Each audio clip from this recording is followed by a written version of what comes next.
Are you on a spouse visa and you're looking to secure your future in the UK with indefinite leave to remain? Well, we've got you covered. In this video, I'm going to break down all the key eligibility criteria for indefinite leave to remain if you're on a spouse visa. This includes the residency, financial, and language requirements. We'll also cover some of the common mistakes people make when applying and how to avoid them.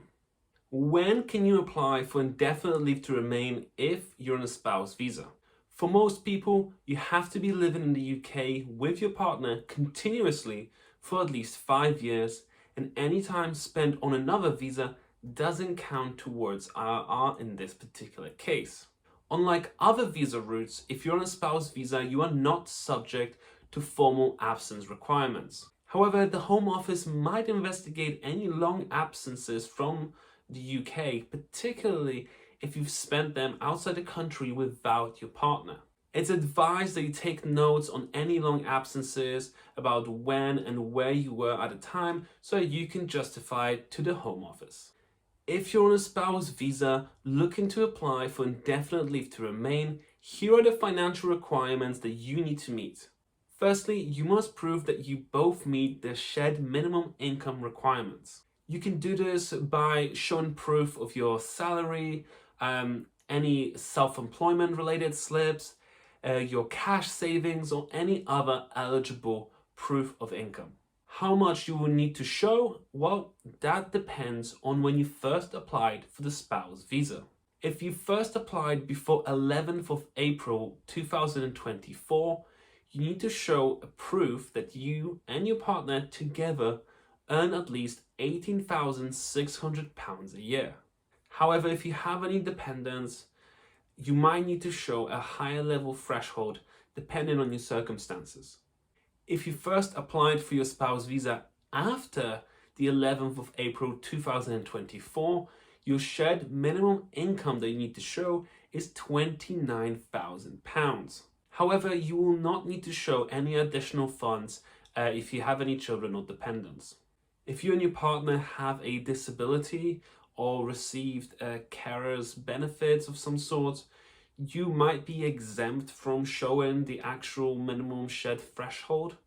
However, in that case, you will need to prove that you have what's called an adequate maintenance requirement, which means that you have enough money or source of finances that will help you to support you and your family without relying on public funds.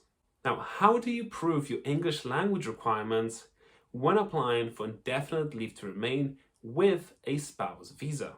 The two main ways are showing a certificate from an approved English language test, or showing that you have a degree taught in English.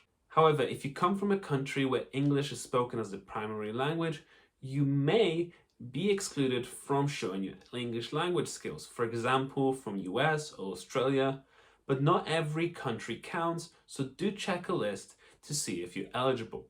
Also, if you are over 65, have a mental or physical disability, you may also be exempt depending on your specific circumstances. If you're on a spouse visa and you're looking to apply for indefinite leave to remain, do you still need to prove you're in a genuine relationship? After all, you already have a spouse visa.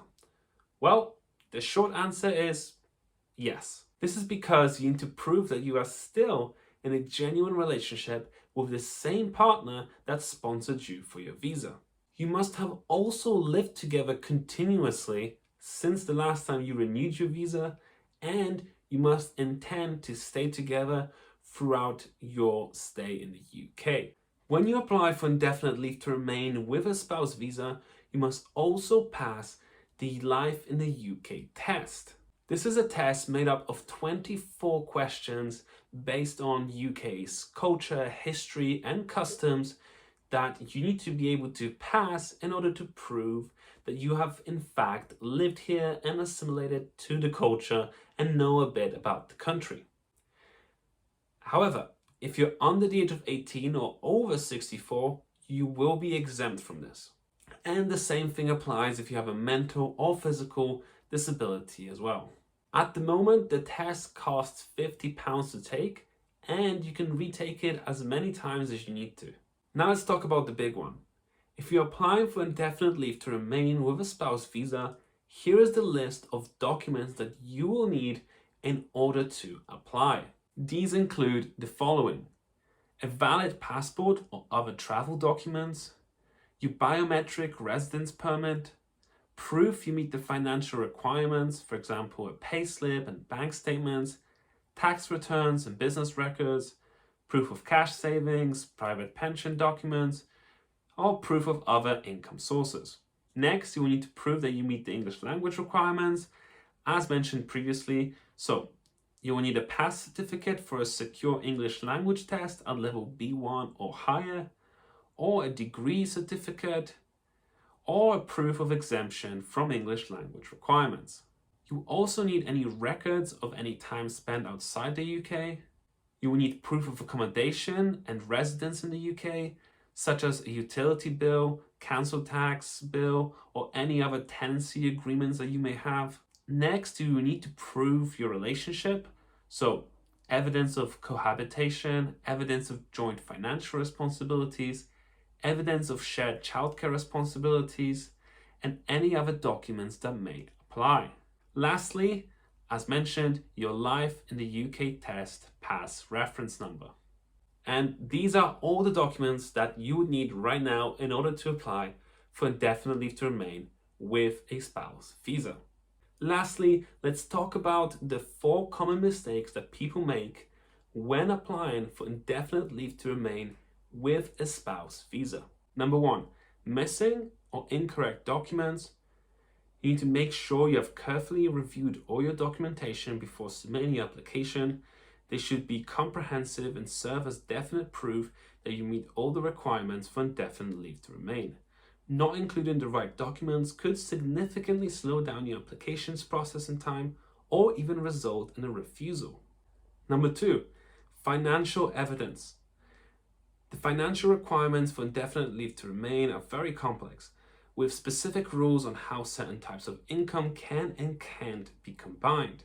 Make sure you read the guidelines carefully to confirm your income sources are eligible, or seek the help of a legal professional for extra support. The third most common mistake that people make is related to absences. Because there are no formal absence requirements for this route, it can be tricky to ensure that you meet the requirement when applying for indefinite leave to remain.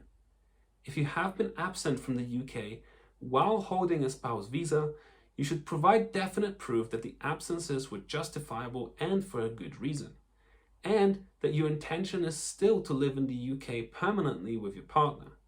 The Home Office assesses this requirement on a case-by-case basis, so ensure that you have presented a compelling and persuasive argument. Now, the last mistake that people often make is actually not fully completing the application. The online application for indefinite leave to remain must be filled in fully and accurately as possible. If you're vague or inaccurate within certain sections, this could delay your application's processing or even result in a refusal. However, your chances of success are much higher if you seek legal counsel. ILR has been around for more than 13 years. We've helped process over 25,000 applications. So if you need the extra help, whether it's just a consultation or whether you want us to hold your hand through the entire process, we are here for you. If you have any questions on top of that, we are happy to answer them down below. And of course, please visit our website if you want to know more about us, or if you have any questions and you want to fill out a form so that somebody could contact you from our end. And of course, if you came here after September of 2025, make sure to check whether there's an updated version of this particular video. The rules regarding indefinite leave to remain and spouse visa are always changing, so make sure that the information you have is up to date. If you've made it this far, please like and subscribe, and thank you for watching.